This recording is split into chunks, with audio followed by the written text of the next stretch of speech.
Mister अमीन, राहुल अमीन, मेरी आवाज सुन पा रहे हैं आप? जी सर। तो आप हेलो। तो आपके डबल हो चुके हैं ना मार्क? नो सर, मेरे डबल नहीं हुआ सर, सिंगल ही हुआ है अभी तक। अच्छा, सिंगल हुआ। जी। तो राहुल, अभी जब तक लोग आ रहे हैं जी सर। तो आप तो ये अपनी इंटरव्यू की तैयारी में और क्या क्या क्वेश्चन आपने जो है अब कैसे किए? सीआरपीसी में क्या लगता है आपको स्टार्टिंग से क्या क्या देखना चाहिए, प्रिपेयर रहना चाहिए आप? सर पहले तो डेफिनेशन क्लॉज मुझे सीआरपीसी का देखना चाहिए अच्छे से। उसके बाद जो पब्लिक प्रोसिक्यूटर से रिलेटेड सेक्शंस हैं, सेक्शन 24, 25 एंड 25A, ये सारे प्रोविजंस देखने चाहिए। उसके बाद फिर अरेस्ट से रिलेटेड प्रोविजंस देखने चाहिए मुझे। उसके बाद रिलेटिंग टू चार्ज फ्रेमिंग। उसके बाद हम उसके बाद एफआईआर से रिलेटेड प्रोविजंस मुझे बस सारे देखने हैं, इम्पोर्टेंट, जो कि मैंने देखे हैं अभी तक। उसके बाद फिर कॉग्निजेंस से रिलेटेड टॉपिक्स देखे हैं मैंने सर। उसके बाद बेल बेल से रिलेटेड प्रोविजंस देखे हैं। उसके ठीक बाद है। आपका उसके बाद अब जो आप ट्रायल है। इसमें आप जैसे जब मान लीजिए आपने सिलेक्ट किया कि सीआरपीसी देखना है, जी। तो क्या ये मोड ऑफ प्रिपरेशन कैसे करते हैं इसको? मोड ऑफ प्रिपरेशन जैसे मैं कुछ वीडियोस देखता हूँ, टॉपिक से रिलेटेड वीडियोस देखता हूँ, या और उसके साथ फिर डायरेक्ट भी देखता हूँ कि कुछ तो अभी जल्दी जल्दी करना है मुझे, तो थोड़ा थोड़ा मैं डायरेक्ट फ्लिप करके देख रहा हूँ आगे आगे। उसके बाद जो सर ने कहा था मुझे कि थोड़ा डिफरेंस वगैरह के लिए, तो मैंने यहाँ पे गाइड टाइप में है, तो वो मैंने खरीदा है देखने के लिए कि ऑनलाइन का जमाना है ना, डिफरेंस सारा। जगह नहीं लगेगी, जहाँ मिले वहीं सुनते रहो। भाई, आप बाकी लोग अपना म्यूट कर अपना तो लीजिए। एक ही। हाँ हाँ, तो मिस्टर अमीन, तो जी सर। क्या इन सारी प्रिपरेशन के बीच में आप कोई नोटबुक और एक पेन या पेंसिल लेके, बिना किसी बुक के, बिना कुछ किए हुए, आप एक क्रोनोलॉजिकल सिस्टमेटिक असेंडिंग या डिसेंडिंग ऑर्डर में चीजों को रिकलेक्ट करने की कोशिश करते हैं? जी सर, मैं कोशिश करता हूँ कनेक्ट करने के लिए कि कौन सा सेक्शन किससे कनेक्टेड है, या कोई प्रोविजन से रिलेटेड, उससे थोड़ा सा शॉर्ट नोट टाइप में मैंने रनिंग हैंड में बनाया है थोड़ा सा खुद से। अच्छा, देखिए, मैं बताऊं आपको कि आपने बहुत बार सीआरपीसी पढ़ी, अभी सीआरपीसी की केवल चर्चा कर रहे हैं, बाकी की जी करते हैं फिर। जी सर। तो अब इसमें आपका प्रिपरेशन है, स्टडी मटेरियल आपके सामने रहा है और स्टडी करने के बहुत सारे रास्ते हैं, वो सब आपके लिए अवेलेबल है। जी लेकिन हम कितना रिटेन कर पाए हैं और कितना उसको अंडरस्टैंड कर पा रहे हैं और कितना कोई सामने यदि पूछता है तो कैसे रिस्पॉन्स करेंगे। अब डिफरेंस जैसे किताबों में लिखा रहता है, क्या हम जी इंटरव्यू बोर्ड को उसी हमारा जो वे ऑफ एक्सप्रेशन होगा उसी तरह से होगा? नहीं हो सकता ना। अब 299 और जी 300 में डिफरेंस है। तो बुक में एक साइड में जो अब आर वर्सेज गोविंदा जी मेलविल का जो क्लासिफाई किया है उन्होंने, तो उस स्टाइल में तो नहीं बता पाएंगे ना। तो जी हमको ये सर। भी तो ठीक करना पड़ेगा कि हम किस तरह से उसको प्रेजेंट करेंगे। प्रेजेंटेशन बहुत मायने रखता है, और ये भी मायने रखता है कि जब हम बिल्कुल आप उसको देखिए कि एक जी सर। क्रोनोलॉजिकल ऑर्डर में चीजों को तैयार करिए। अभी जैसे उठाया आपने सीआरपीसी, मैंने जी सर। पहले भी बताया था। जस्ट जी 2 मिनट्स आप क्या करिए, बेयर जी का इंडेक्स खोल लीजिए, ठीक है? जी और वो क्या है कि बेयर एक्ट का इंडेक्स आपका जो है पॉइंट ऑफ कंसंट्रेशन होगा कि आपने जी उठाया। अभी मान लो अरेस्ट एक पॉइंट आपने सेलेक्ट किया, जी सर। तो आप जरा सा एक एकदम स्लाइट वे में देख लिया आपने कि ये 41 से लेके 60 तक में दिया हुआ है, ठीक है। जी तो आप फिर एक बार देख लीजिएगा और ये भी समझने की कोशिश कीजिए कितना हमारे माइंड में है और जी क्या क्या क्वेश्चन इसमें बन सकते हैं, वही कंसंट्रेट किए। जैसे 41 है तो आपने देखा कि विदाउट वारंट अरेस्ट कर सकता है पुलिस ऑफिसर। जी फिर आपको ये लगेगा कि ठीक है कि कॉग्निजेबल ऑफेंस है, विदाउट वारंट अरेस्ट कर सकता है, लेकिन कोई लिमिट भी है। अब वो जी लिमिट जैसे आपको एक पहला आता है कि जुडिशियल जो डेवलपमेंट हुआ, तो आपने देखिए कि 41 A B C D ये जी था सर। नहीं। ये किसका बाद में इम्पैक्ट था? ये केवल जुडिशियल जो है इंटरप्रिटेशंस और जो गाइडलाइंस आए उसी का तो रिजल्टेंट है ना, ये उसी के जी सर। परिणाम आए हैं ना। जी अब 7 साल से नीचे मतलब कॉग्निजेबल ऑफेंस है और उसमें पावर भी है विदाउट वारंट अरेस्ट करने का, लेकिन 7 साल के नीचे में आप ये पावर होते हुए भी अरेस्ट नहीं कर सकते। तो अरेस्ट करने के लिए आपको सोचना है कि क्या कोई ऐसी कंडीशन नहीं है जहां अरेस्ट नहीं कर सकते, तो आप देखेंगे कि नहीं, ऐसा नहीं है। वो 41 में ही दिया गया हुआ है कि ये 4-5 कंडीशंस है, ये फुलफिल हो जाए तो 7 साल से नीचे वाले में भी अरेस्ट किया जा कर सकता सकते। है। तो ठीक है, ये क्लास का हमारा मकसद ये नहीं है कि हम आपको एक एक बताएं कि ये भाई स्केप कर सकता है, उसका आइडेंटिफाई नहीं कर सकते, विटनेसेस को जो है प्रभावित कर सकता है, धमका सकता है। तो ये नहीं, ये आपको क्या करना है कि पॉइंट जैसे ही आपने देखा, जी सर। क्वेश्चन आपके माइंड में आया, आपने जी अपने को देखा कि कितना रिटेन किए हुए हैं, जो भूल रहे हैं वो पलट के उसको देख लिया, ठीक है। जी सर।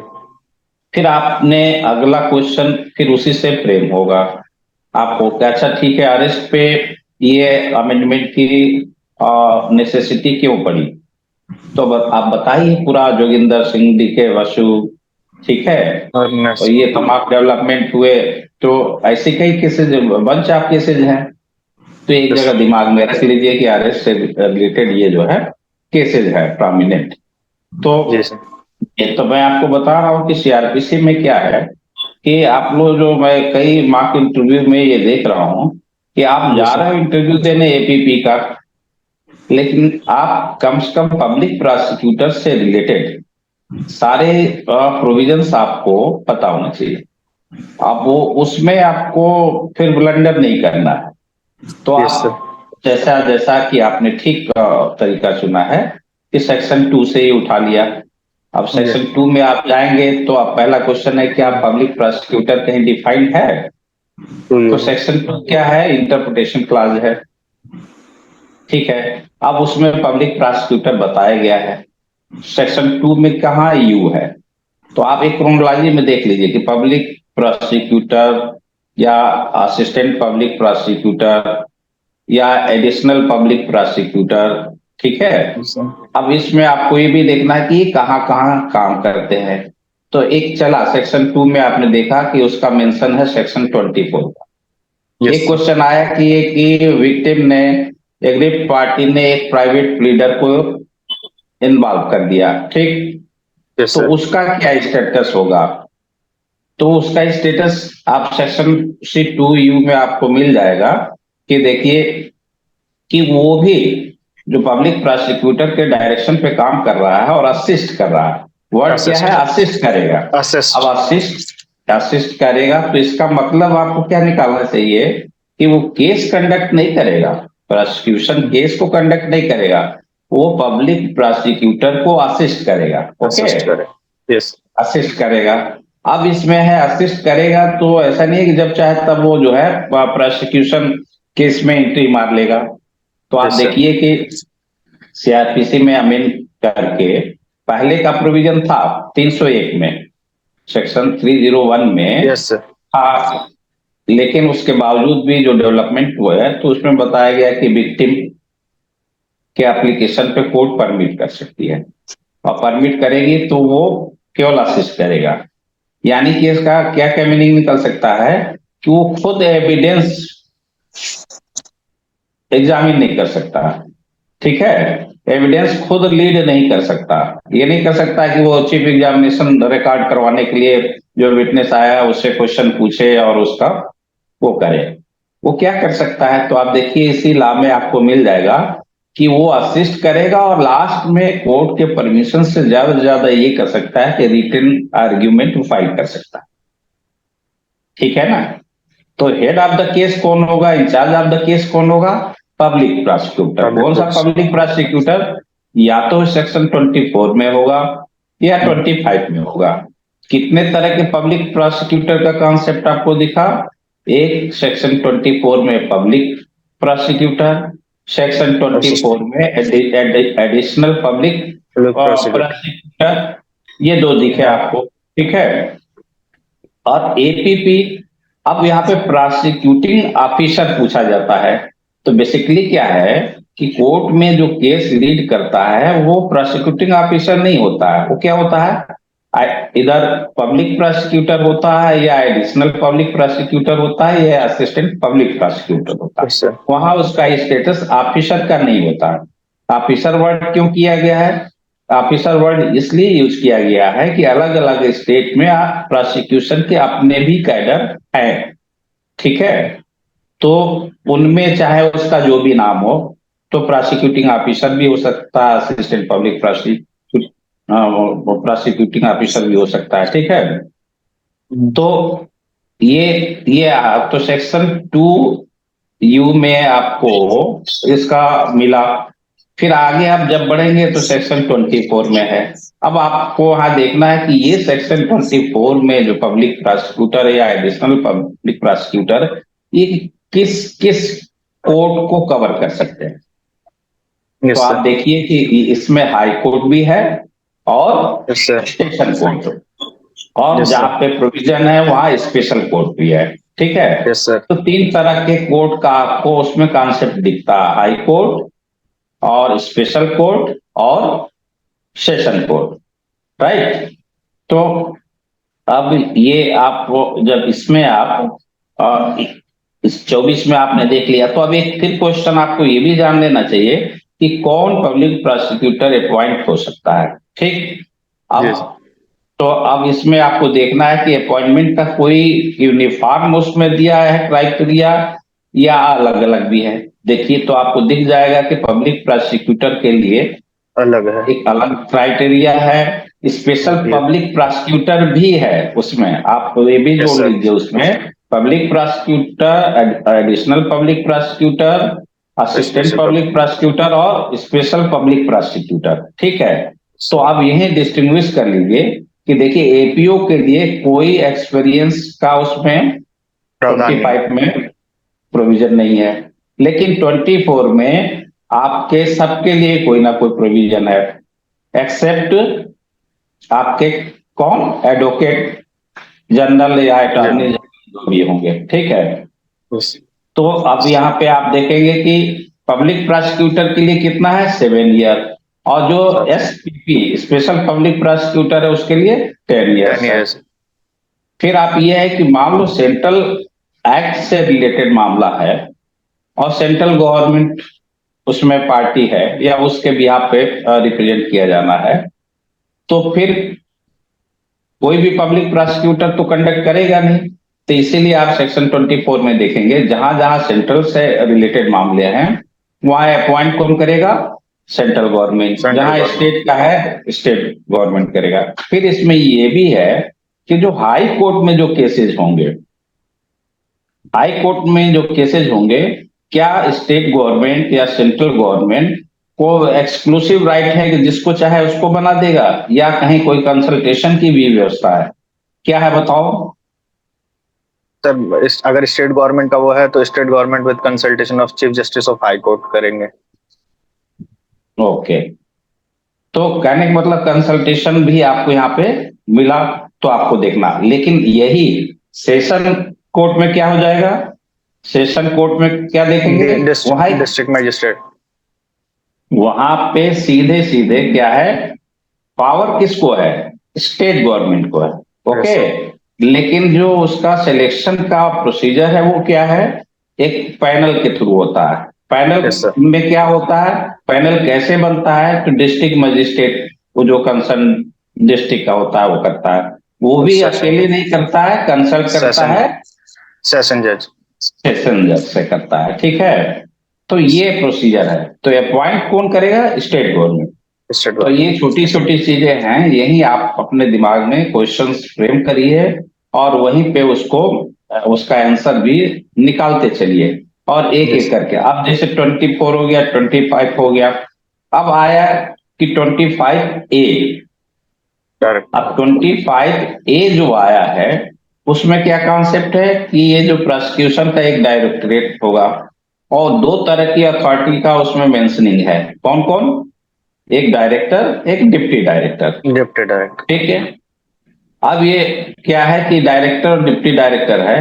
अब क्या सेक्शन 25A क्वेश्चन बनता है कि मैंडेटरी है स्टेट गवर्नमेंट के लिए कि वो एक प्रोसिक्यूशन का डायरेक्टरेट या निदेशालय, अभियोजन निदेशालय की स्थापना करे।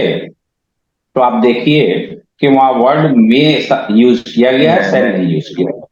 ठीक है, इसी वजह से कई स्टेट में 25A को इम्प्लीमेंट नहीं किया गया। नहीं कर। और देखिए क्या है, सीआरपीसी क्या है कि कंकरेंट लिस्ट का, समवर्ती सूची का विषय है।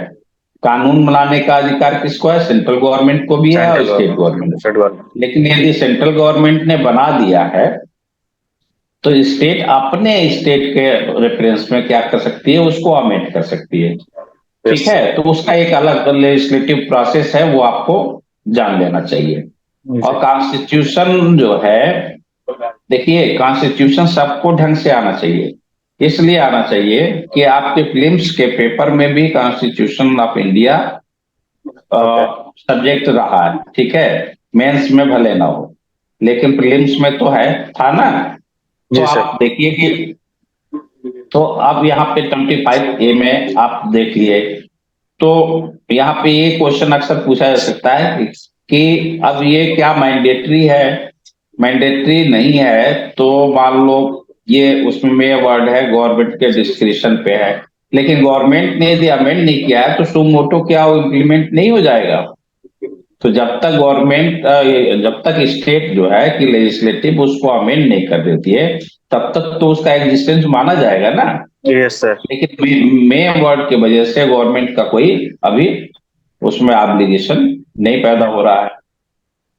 तो ये पूछा जा सकता है, इन चीजों को आप जान लेना चाहिए। अब देखिए आप इसी जब सेक्शन 24 में गए तो हाई कोर्ट में कोई ट्रायल है, प्रोसिक्यूशन है या अदर प्रोसीडिंग, तीन वर्ड यूज है।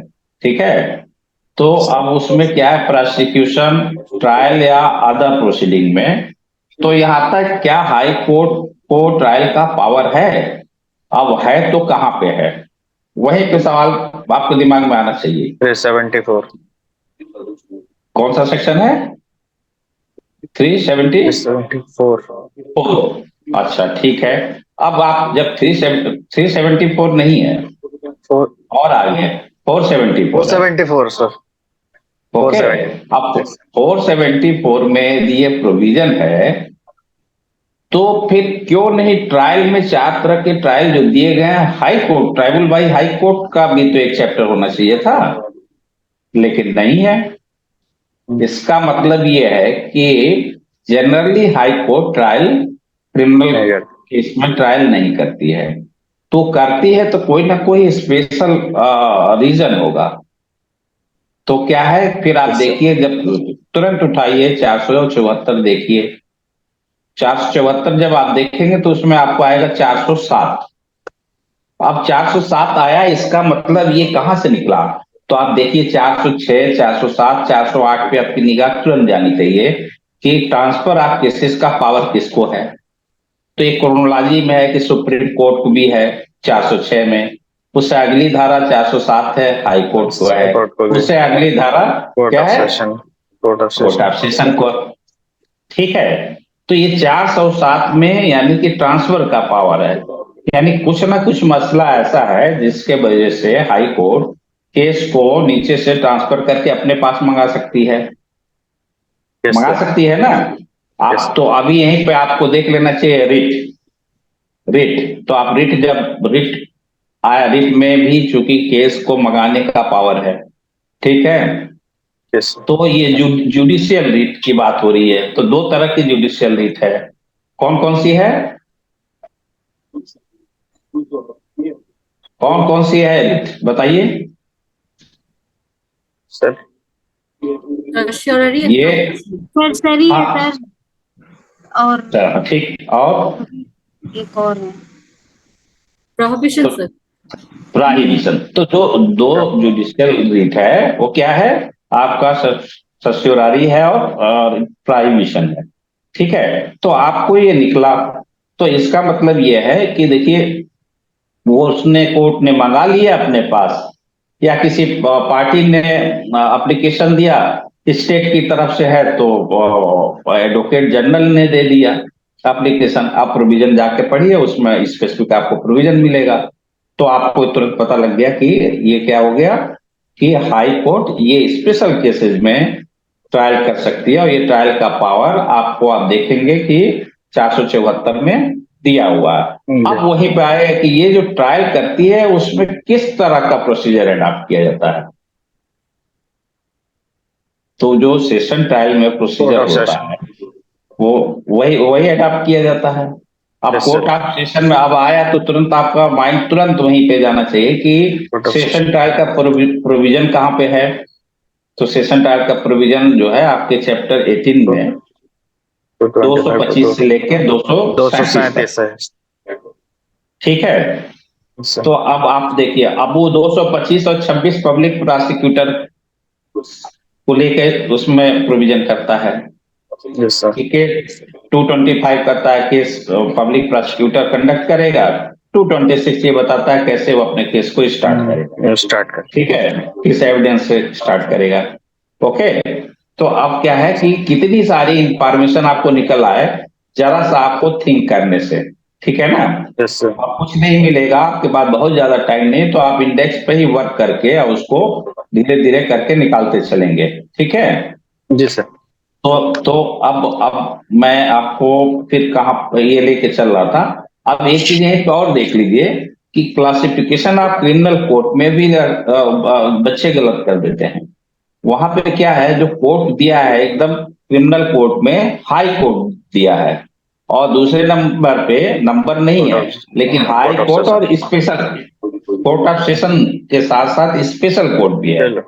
और वो जो स्पेशल कोर्ट है, तो यानी कि high court, special court, session court, magistrate first court में क्लास। दो तरह की कोर्ट, नहीं फर्स्ट क्लास सेकंड क्लास नहीं है। मजिस्ट्रेट कोर्ट उसमें दो कैटेगरी हो गई, जुडिशियल मजिस्ट्रेट की कोर्ट और एग्जीक्यूटिव मजिस्ट्रेट कोर्ट। आपने गलत किया था, एग्जीक्यूटिव एग्जीक्यूटिव मजिस्ट्रेट मना मजिस्ट्रेट कर की दिया। कोर्ट को आपने आपने मना मना किया किया था। था। यस। तो ये नहीं आनी चाहिए। तो कितने सारे क्वेश्चंस निकले इससे, निकला ना। यस तो सर। आपको ये जरा से एफर्ट से आपको, तो मैं चल रहा था कि अभी प्रोसिक्यूशन पे, तो आपने यस सर। देखा कि सेक्शन 2U 24 25 नोट भी कर लीजिए यदि दिमाग में नहीं यस सर। नोट हो पा रहा तो कहाँ पे है। मैं नोट कर रहा हूँ फिर 25A, ठीक है। सर। यस। फिर आगे जब आप चलेंगे तो अब यहाँ पे क्वेश्चन आता है कि क्या एक विक्टिम या एक एग्रीड पार्टी अपनी लाइकिंग का प्राइवेट एडवोकेट को प्रोसिक्यूशन केस में इन्वॉल्व कर सकती है। तो आपका आंसर आएगा यस, कर सकती है। यस अब सर। उसके दो तरीके हैं, दो तरीके हैं। आप एक तरीका कौन सा है, सेक्शन 24 में ही दे दिया है। तो आप देखिए, विक्टिम असिस्ट को दे करने के दिया लिए। राइट, तो वो कोर्ट के परमिशंस करेगा। तो अब ये परमिशन लेने का मतलब ये हुआ कि परमिशन क्या होता है कि केवल आप पब्लिक प्रोसिक्यूटर को असिस्ट करेंगे, ठीक है। Yes sir. फिर आप 301 में आप जब जाएंगे तो वहां देखेंगे, वहां भी बात आई है, तो वहां पे पब्लिक प्रोसिक्यूटर का आपको परमिशन लेना पड़ता है, लिखा नहीं है, लेकिन लेकिन पब्लिक प्रोसिक्यूटर अलाउ करता है। जब वकालतनामा लगाया जाता है तो उस पे वो लिखता है कि परमिटेड टू असिस्ट,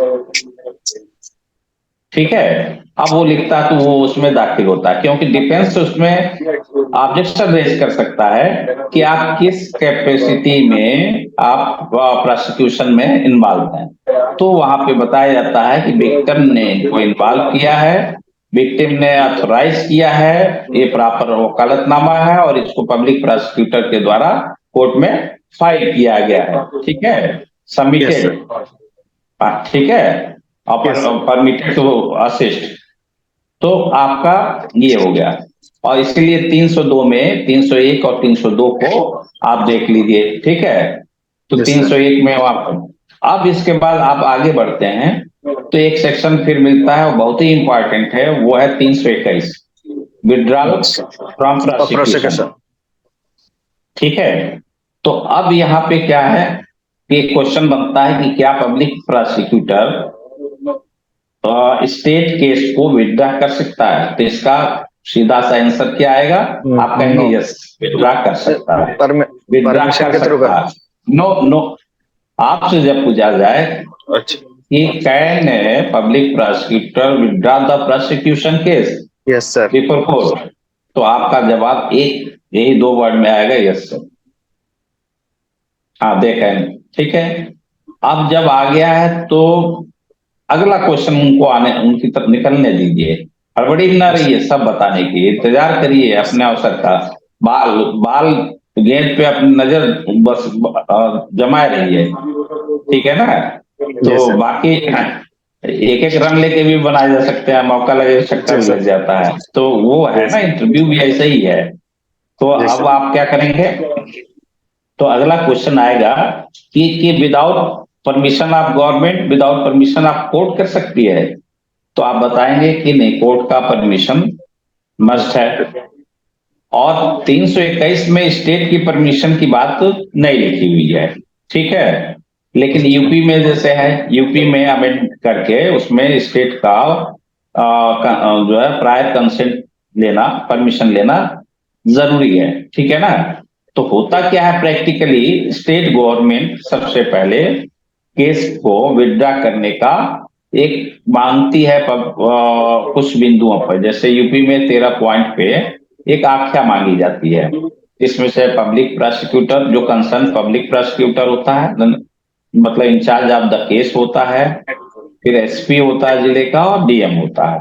जब ये जाती है और ये वो कहते हैं कि यस कर सकता है या नहीं कर सकता, एविडेंस को का अप्रिसिएशन करते हुए, तब उसमें भाई माइक अपना जो जिससे पूछा जाए वही स्टार्ट करें।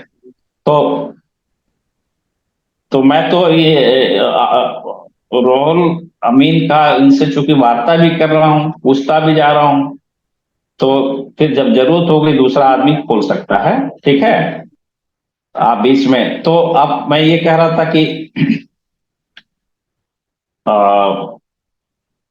हाँ, ये कि ये परमिशन, तो परमिशन की जरूरत है। अब इसमें देखिए कहीं भी पब्लिक इंटरेस्ट वर्ड नहीं यूज है, ठीक है।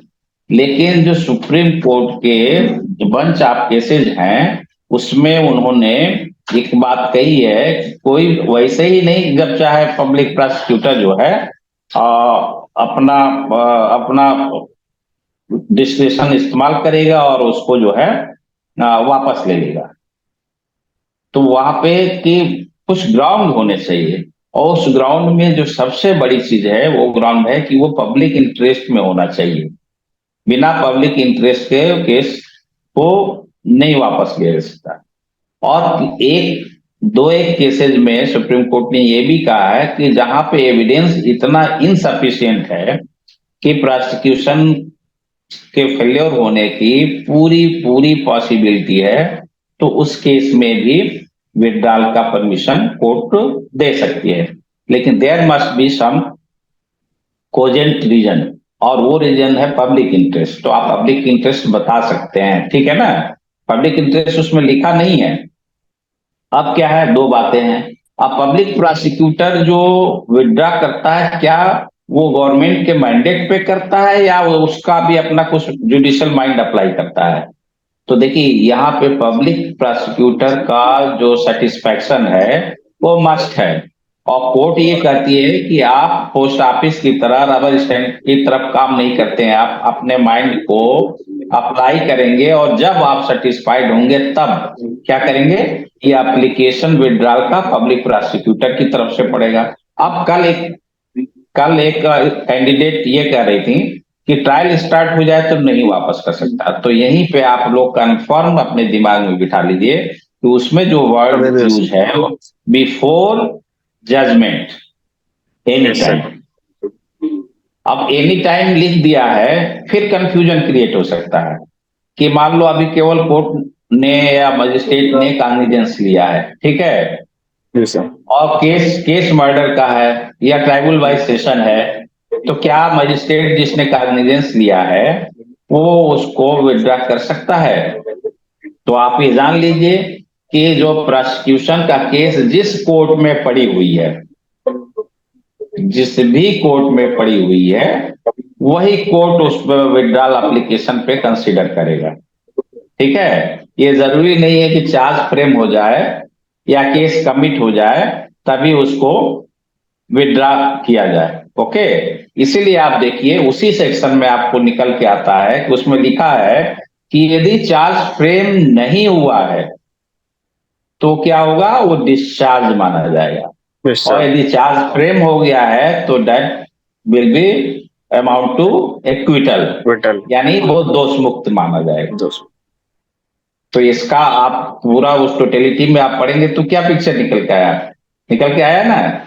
तो देखिए Yes, मैं sir. आप लोगों को पढ़ाने नहीं बैठा हूं, बट ये सब सवाल जरूर इसमें से कुछ ना कुछ आपको पूछे जाएंगे, तो क्लियरिटी रहनी चाहिए। नहीं आ Yes, रहा sir. है सारी बोल दीजिए, ज्यादा घुसने की कोशिश ना करिए, लेकिन ये इतनी बातें बताए हैं इसको बहुत ध्यान से आप लोग देख लीजिएगा।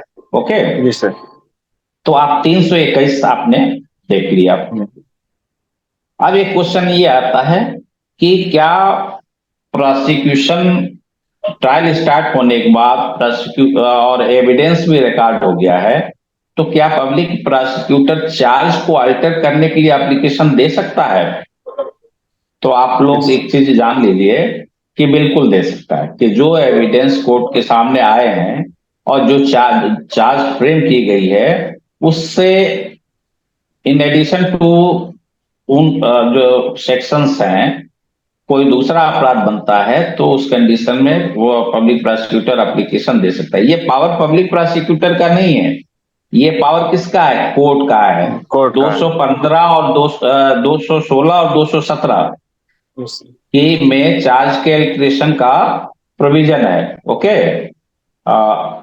तो अब उसमें क्या है कि कोर्ट जो है वहां पे भी before pronouncing the judgment charge can be alter और अमेंड, ठीक है, वहां परिवर्तित की जा सकती है, संशोधित की जा सकती है। और इसी कोर्ट के पावर को क्या करता है, पब्लिक प्रोसिक्यूटर इन्वोक करता है, यानी कि हनुमान जी की तरह ये बताता है कि कोर्ट को ये पावर है। हनुमान जी को जैसे बताया जाता है उनकी शक्ति याद दिलाई जाती है, वैसे ही पब्लिक प्रोसिक्यूटर वो याद दिलाता है कि आपके पास ये पावर है। इस धारा में 216 है आई थिंक, है ना, तो 216 में ये पावर है और कोर्ट जो है बिफोर जजमेंट इसको जो है अल्टर कर सकते हैं और अल्टर होने के ये ग्राउंड है। तो ये चार्ज बढ़ जाएगा, ये चार्ज घट जाएगा कुछ धारा, ठीक है। तो Yes. अब क्या है कि ये आपको ये पूछा जा सकता है, तो इसमें ये अब कोई भी पावर कोर्ट को, अब जैसे कि विटनेस को बुलाना है, अब प्रोसिक्यूशन किन विटनेसेस को बुलाता है? सबसे पहले क्या होता है कि आप ट्रायल में आइए, 225 से लेकर 237 में क्या है, सेशन ट्रायल, ठीक है। 225 करता है पब्लिक प्रोसिक्यूटर केस कंडक्ट करेगा, 226 करता है कि ये बताते हुए कि वो अपने केस को कैसे प्रूव करेगा, केस को स्टार्ट करेगा, यानी स्टार्ट कौन करता है, पब्लिक प्रोसिक्यूटर। अब यहीं पे आपको ये देख लेना है कि कॉग्निजेंस लेने का पावर यहाँ पे सीआरपीसी ने सीधे सीधे सेशन को नहीं दिया है, ठीक। इन जनरल यदि एक्सप्रेस वे में अभिव्यक्त रूप से कहीं प्रावधान है तब तो ठीक है, अदरवाइज कॉग्निजेंस कोर्ट क्या होती है? मजिस्ट्रेट की कोर्ट मजिस्ट्रेट होती है। कोर्ट। अब कॉग्निजेंस मजिस्ट्रेट लेगा, तो अब आप देखिए,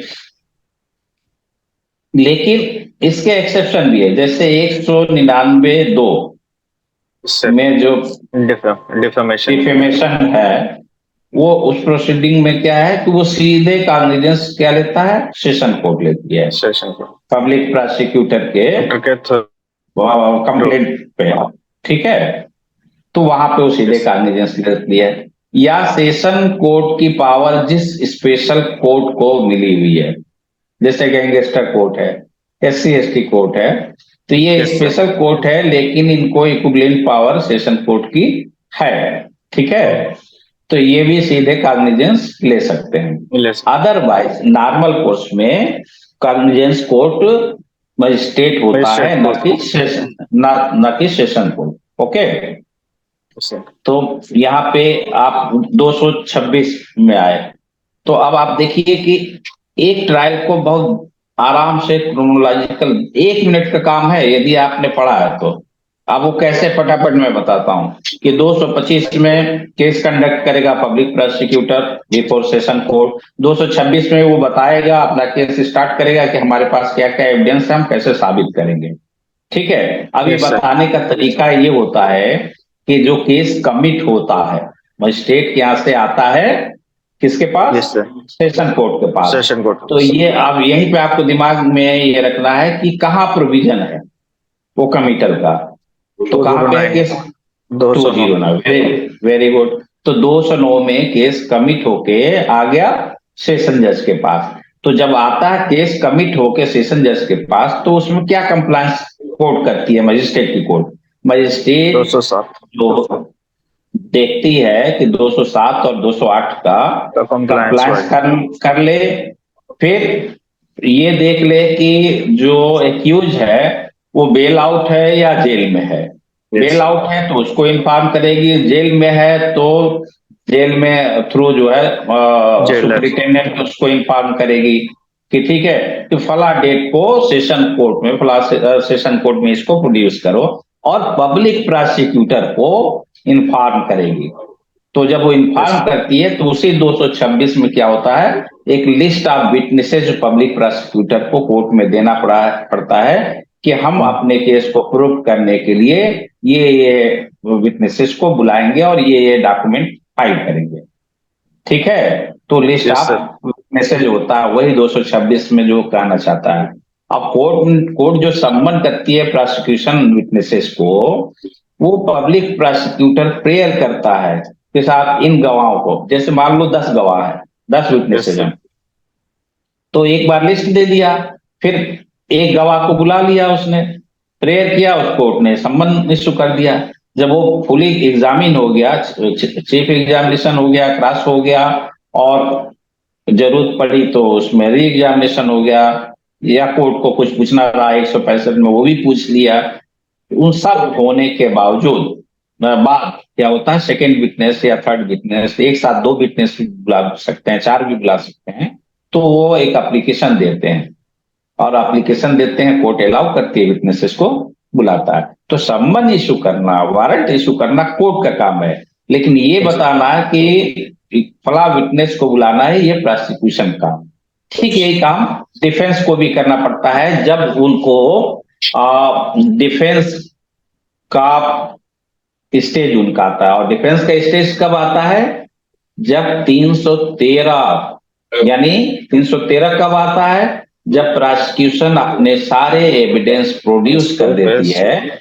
ठीक है, देन आफ्टर क्या होता है कि एक्यूज का स्टेटमेंट कोर्ट रिकॉर्ड करती है अंडर सेक्शन 313। उस 313 में एक क्वेश्चन ये भी पूछा जाता है कि क्या आप डिफेंस में कोई एविडेंस देना चाहते हैं, ओरल या डॉक्यूमेंट्री। वो यदि कहता है यस देना चाहते हैं, तो लिस्ट ऑफ विटनेसेस उसको भी देना पड़ता है, और फिर उस पे डिफेंस के विटनेसेस जब एग्जामिन हो जाते हैं, तब दोनों पार्टी प्रोसिक्यूशन और डिफेंस के सारे एविडेंस हो जाते हैं, फिर उसमें आता है आर्ग्यूमेंट का स्टेज। जैसे 234 में दिया गया है कि उसमें आर्गुमेंट करेंगे। फिर आर्गुमेंट जब आर्गुमेंट हो जाती है तो फिर उसमें जजमेंट हो जाता है, जैसे 235 में। तो अपने माइंड में क्या क्या, आप इंडेक्स उठाओ ना जरा सा, सामने खोल के देखो। अभी आप लोग खोल लो 2 से 25 37 और देखो तो आपको कैसे दिमाग में बिठाना है कि 225 में आप देखिए उसी में केवल बेयर एक्ट खोलो, बेयर एक्ट में वो 225 से वो चैप्टर 18 खोलो, चैप्टर 18 में जो है 225 से लेकर 237 है। अब आपको जरा सा ये केवल इंफॉर्मेशन चाहिए कि 225 में केस कंडक्ट करेगा पब्लिक प्रोसिक्यूटर, 226 में केस को स्टार्ट करेगा पब्लिक प्रोसिक्यूटर, 227 में ये जो ये पब्लिक जो पूरी केसदारी है, पूरे डॉक्यूमेंट्स जो आईओ ने भेजे हुए हैं वो सब देख लिया, पब्लिक प्रोसिक्यूटर को सुन लिया, डिफेंस को सुन लिया, तो डिस्चार्ज कर देगा। डिस्चार्ज, ठीक है। डिस्चार्ज क्यों करता है? सफिशिएंट नहीं, पहले पढ़ा हुआ भी अपना दिमाग पे जो डाला कि सफिशिएंट एविडेंस नहीं है, और यदि डिस्चार्ज नहीं किया तो अगला ही सेक्शन क्या है? चार्ज फ्रेम करेगा। और चार्ज फ्रेम जब किया जाता है तो पूछा जाता है कि तुम गिल्टी अपना मान रहे हो, तुम प्लीड करते हो कि तुमने ये अपराध ऑफेंस कमिट किया है। तो 229 अगला ही सेक्शन करता है कि conviction on plead of guilty, ठीक है, लिखा है ना उसमें। यस तो सर, आप कन्विक्शन। हाँ, तो अब वो 229 यानी कि वहीं पे एक स्टेज आया डिसाइड करने का, कन्विक्शन का पहला। आप देखिए दो बार जजमेंट डिलीवर करने का मौका मिला सेशन को, एक तो 229 में, यस सर, 2 बार क्या 3 बार मिल जाएगा। आप देखो कैसे, 229 में कन्फेस कर लिया तो ठीक, यस सर, फिर उसके बाद 230 में यदि उसने अपने को गिल्टी नहीं मान रहा है और कहता है कि साहब हम एविडेंस देंगे, तो 230 में क्या होगा कि प्रोसिक्यूशन के एविडेंस के लिए डेट फिक्स होगा। देखिए लिखा है ना डेट, एविडेंस फॉर। फिर अगले ही धारा में आप देखेंगे कि उस फिक्स डेट पे वो प्रोसिक्यूशन एविडेंस पेश किया जाएगा। और जब प्रोसिक्यूशन ने सारा कहानी सुना दिया उसके बाद भी कोर्ट को लग रहा है तो बकवास है, कोई दम नहीं है इसमें, तो वहां पे वो उसको उसी स्टेज पे एक्विट कर देगा। और यदि एक्विट नहीं करेगा तो अगले ही सेक्शन में क्या है, डिफेंस का एविडेंस रिकॉर्ड करेगा, लिखा है ना। और ये जब दोनों के हो गए, प्रोसिक्यूशन वाले भी हो गई और डिफेंस वाली भी हो गई, तो लास्ट में बचता है आर्गुमेंट 234 में।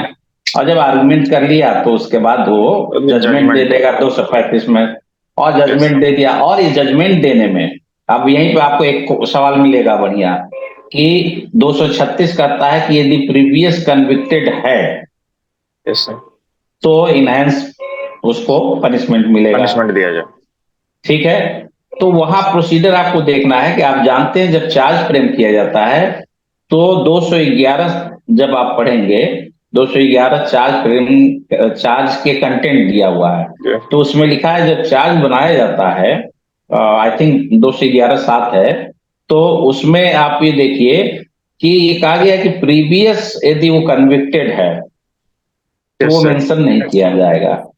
जब आप जजमेंट कर लेते हैं, गिल्टी होल्ड कर लेते हैं, तब उस स्टेज पे आप एक चार्ज उसको बताते हैं कि आप प्रीवियसली भी कन्विक्टेड हैं, क्यों ना आपको इनहेंस पनिशमेंट किया जाए, ठीक है। तो वहां पे तो ये बिफोर जो है जजमेंट आप क्या है कि आप कहीं पे इसको लीड नहीं कर सकते कि ही इज कन्विक्टेड, ओके।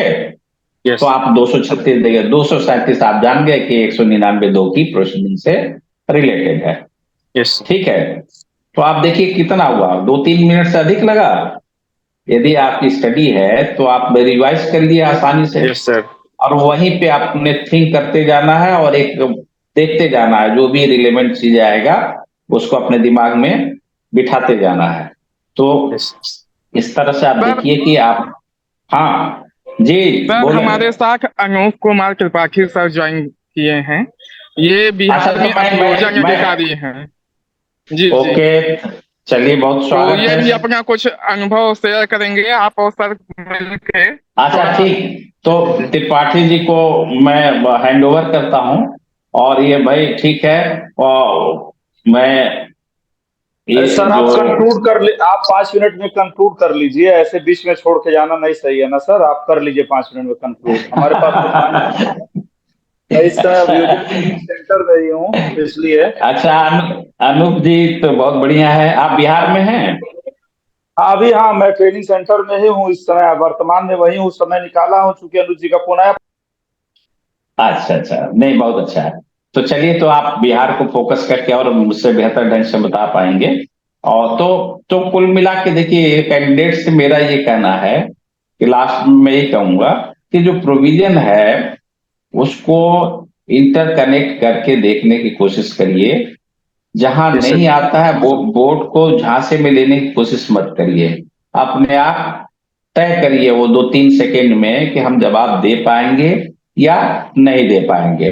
ठीक है? तो ये क्लियरिटी ही इंटरव्यू बोर्ड चाहती है, और आपका कॉन्फिडेंस लेवल कि यस। आप जो कुछ भी स्टडी किए हैं वो अपने अप्रोच में आप बिल्कुल स्पष्ट रूप से उसको एक्सप्रेस कर सकते हैं या नहीं। दूसरा, आप यस। अपनी बातों को कितना कॉन्फिडेंटली कह पाएंगे। देखिए, प्रोसिक्यूटर को यस बड़ा सर। दिलेर होना पड़ता है। ये यस सर। अकेला कचहरी में, अकेला कोर्ट में प्रोसिक्यूटर होता है और सब उसके विरोधी होते हैं, ये टू यस। जेड।